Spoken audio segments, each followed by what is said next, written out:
menampilkan video micro teaching guna memenuhi tugas mata kuliah pembelajaran IPS SDMI yang diampu oleh Bapak Dr. Baharudin MPD. Perkenalkan, saya Naila Nurmatan Sania, NPM 2211100333. Perkenalkan, nama saya Aulia Afifa, NPM 2211100036. Perkenalkan, saya Banuya, NPM 22110037. Perkenalkan, nama saya Hari Juwinda, NPM 2211000284. Perkenalkan, saya Bunga Melinda, NPM 2211100039. Perkenalkan, saya Safia Maisa Dayani, NPM 2211100434. Selamat menyaksikan. Assalamualaikum. Waalaikumsalam.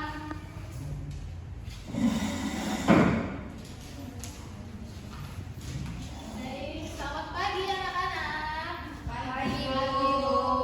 Bagaimana kabarnya hari ini? Alhamdulillah baik. Siapa yang gak masuk hari ini? Ada yang tahu siapa yang gak masuk? Masuk semua, Bu. Alhamdulillah, berarti sehat semua ya hari ini. Kita Baik, anak-anak.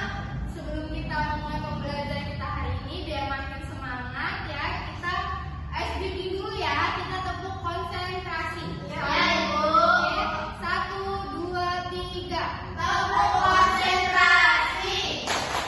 Aku konsentrasi karena aku ingin tahu. Guruku berbicara, aku yang mendengarkan. Siap? Baik. Jadi hari ini kita akan belajar tentang peta. Peta.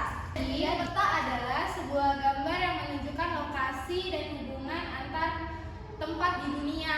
Kayak misalnya di peta itu untuk menunjukkan jalan, untuk menunjukkan negara, terus kota atau seluruh dunia yang ada di dunia ini kan.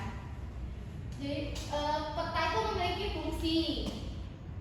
Fungsi yang pertama itu tadi untuk menunjukkan lokasi, yang kedua untuk menyajikan informasi geografis, yang ketiga membantu navigasi, yang keempat memvisualisasikan data, dan terakhir itu fungsinya untuk mempelajari lingkungan.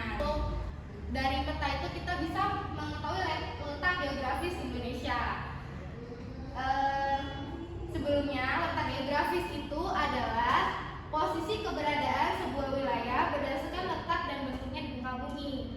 Indonesia sendiri ini adalah negara kepulauan terbesar di dunia yang letak geografisnya sangat strategis. Indonesia berada di antara dua benua besar, yang diantaranya itu ada di benua Asia di sebelah barat laut dan benua Australia di sebelah tenggara. Selain itu, Indonesia diapit oleh dua samudra luas, yaitu Samudra Hindia di sebelah barat dan selatan, serta Samudra Pasifik di sebelah timur dan utara. Karena letak geografisnya Indonesia ini memberikan banyak pengaruh terhadap kehidupan masyarakatnya, kayak seperti di keanekaragaman hayatinya, potensi sumber daya alamnya ini sangat kaya untuk di Indonesia ini ya. Kayak ada banyak minyak bumi, gas alamnya, hasil hutannya, banyak banget di Indonesia. Terus potensi pariwisatanya banyak banget, keindahan alamnya, budaya keanekaragaman hayati di Indonesia ini menjadi daya tarik bagi wisatawan wawancara di negara lainnya. Ini Ibu akan menjelaskan tentang pengaruh letak geografis di Indonesia terhadap kehidupan masyarakat. Nah, yang pertama itu ada keberagaman budaya. Keberagaman budaya itu seperti banyaknya suku bangsa, karena luas dan terdiri dari banyak pulau. Indonesia memiliki ratusan suku bangsa dengan bahasa, adat, dan kepercayaan yang berbeda-beda. Yang kedua itu ada potensi sumber daya alam seperti laut, ikan, minyak bumi, dan gas alam. Yang kedua itu juga ada hutan tropis. Indonesia memiliki hutan tropis yang sangat luas, menjadi sumber kayu, obat-obatan, dan berbagai hasil hutan lainnya. Yang ketiga itu ada cuaca dan iklim. Di Indonesia itu memiliki dua cuaca kan, ada cuaca panas dan cuaca hujan. Hal ini mempengaruhi pola tanam seperti air dan jenis tanaman yang cocok tumbuh. Dan ada juga bencana alam. Letak geografis membuat Indonesia rawan bencana alam seperti gempa bumi, tsunami, dan gunung meletus. Jadi anak-anak, Indonesia itu memiliki kepulauan sangat luas karena Indonesia berada di antara dua benua, Asia dan Australia, dan dua samudera Hindia dan Pasifik. Letak ini menyebabkan terbentuknya banyak pulau-pulau. Banyaknya gunung berapi di Indonesia yang meletus, letusan gunung itu bisa menjadi pulau-pulau. Nah, sehingga Indonesia disebut dengan banyaknya kepulauan. Baik, materi selanjutnya yaitu tentang Indonesia sebagai negara maritim dan agraris. Ada yang tahu nggak negara maritim itu apa? Nggak tahu. Yang pertama kita akan bahas tentang negara maritim. Ada alasannya kenapa Indonesia disebut sebagai negara maritim. Karena di Indonesia itu letak wilayah lautannya itu lebih luas daripada daratannya. Ada yang tahu nggak lautan pulau di Indonesia itu ada berapa pulau? Di Indonesia itu ada 17.000 pulau.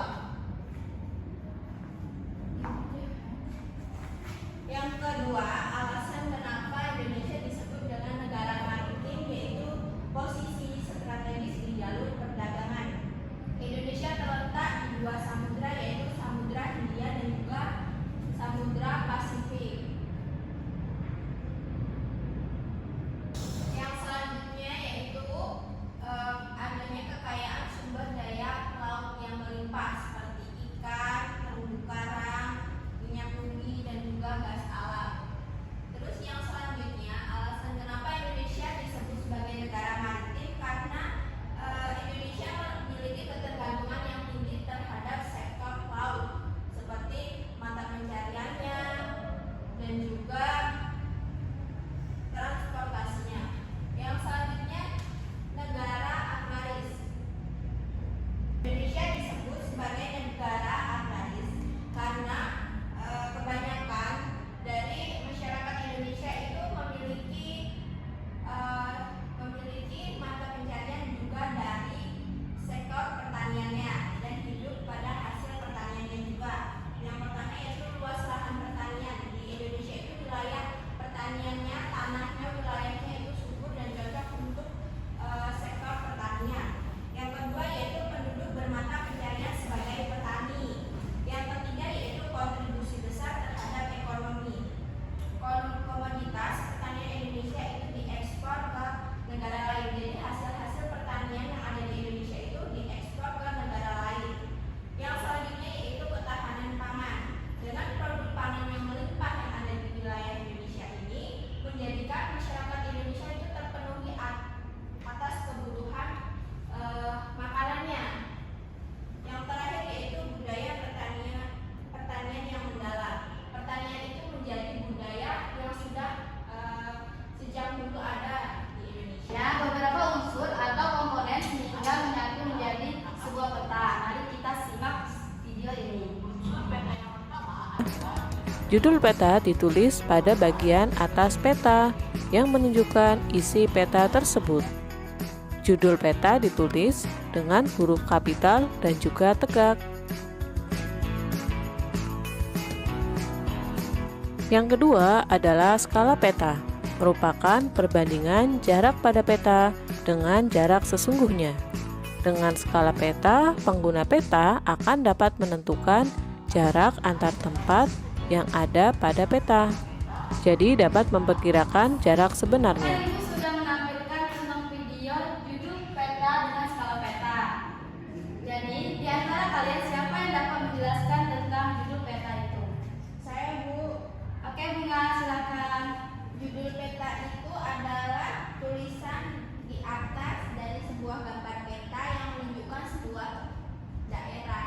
Ya, betul. Tadi kan sudah ada judul peta ya, sudah dijawab dengan Bunga. Sekarang ada skala peta.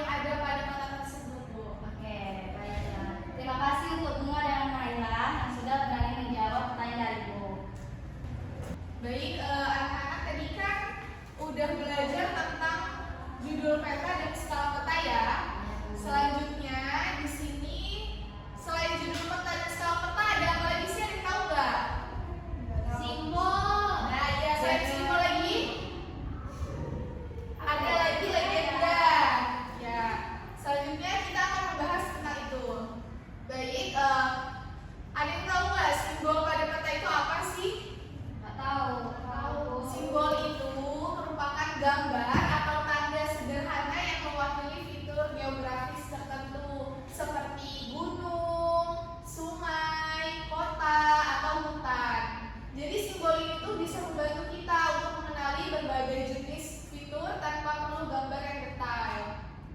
Lalu selanjutnya ada legenda. Legenda itu apa sih? Legenda itu semacam kamus untuk simbol-simbol pada peta. Legenda ini menjelaskan arti dari setiap simbol yang digunakan pada peta tersebut. Jadi dengan kita melihat legenda juga kita bisa mengetahui apa yang dimaksud dengan setiap simbol yang kita temui. Nah, di sini Ibu punya video, tampilan video, nanti kalian simak, nanti Ibu tanya ya. Setelah Ibu tampilin video ini nanti Ibu akan kasih pertanyaan, jadi kalian simak. Simbol-simbol pada peta merupakan gambar atau warna tertentu pada peta untuk mewakili objek dalam peta. Berikut beberapa contoh simbol untuk penampakan alam dan juga penampakan budaya. Simbolnya harus benar-benar mewakili. Legenda. Legenda ini adalah kumpulan beberapa simbol yang digunakan pada peta untuk memudahkan pengguna peta memahami isi peta. Biasanya berada di bawah atau di samping. Tadi kan sudah menyimak video yang Ibu tampilin ya. Tadi ada apa aja tadi? Ada sungai, ada gunung, ada danau. Coba Ibu ingin kalian maju menggambarkan salah satu simbolnya. Ayo siapa yang mau maju duluan? Ya, silakan Ani.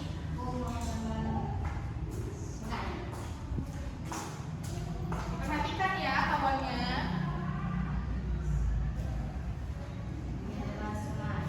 Kasih tulisan. Ya, tepuk tangan. Lagi ada yang maju lagi. Ayo bantu ya.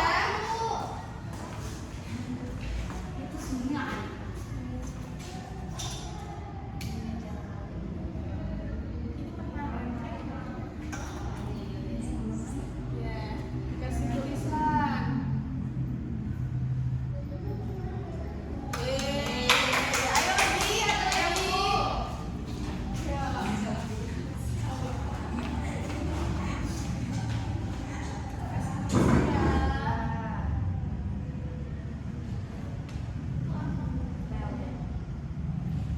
Ayo Aul maju.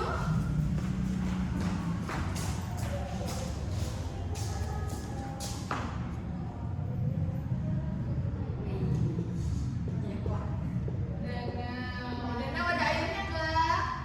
Ada. Baik, berarti kalian tadi menyimak ya video yang Ibu tampilin.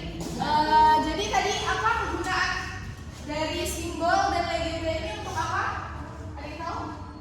Untuk memudahkan kita dalam melihat peta. Nanti tugas di rumah kalian menggambar simbol, nanti Ibu kirimin ke grup kelas ya. Lihat di handphone orang tuanya ya. Baik, tadi kan sudah menjelaskan tentang simbol dan legenda. Nah, sekarang ini ada arah mata angin. Arah mata angin. Mata angin yang mengarah ke atas menunjukkan arah utara, ke bawah menunjukkan arah selatan, kanan timur, dan kiri barat. Garis astronomi itu garis khayal pada muka bumi, garis-garis mendatar atau horizontal yang terdapat pada peta disebut garis lintang dan garis tegak. Nah, disebut garis bujur. Baik, di sini kan ada contoh penggunaan arah mata angin. Ini udah habis, Cok.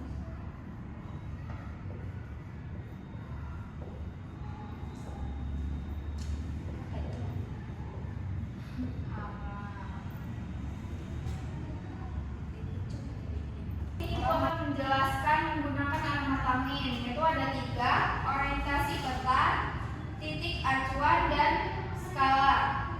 Orientasi itu pastikan peta sudah dalam posisi yang benar sesuai dengan arah mata angin di lapangan. Nah, yang kedua itu acuan. Carilah titik acuan yang sudah kamu kenal seperti kota besar atau sungai untuk membantu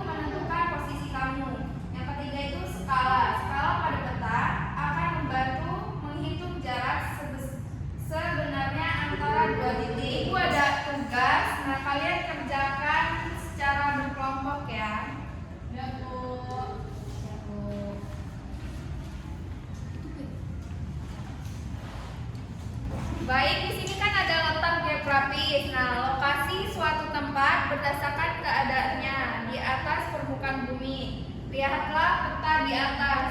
Nah, bagaimana kondisi dan letak geografis negara kita? Di bawah ini kan ada soal. Nah, kalian jawab pertanyaannya biar kalian tuh lebih paham lagi. Ya, Coba dijawab.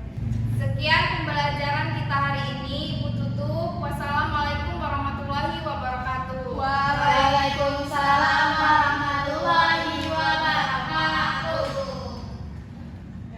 Sekian penampilan video dari kelompok 5, kami akhiri. Wassalam.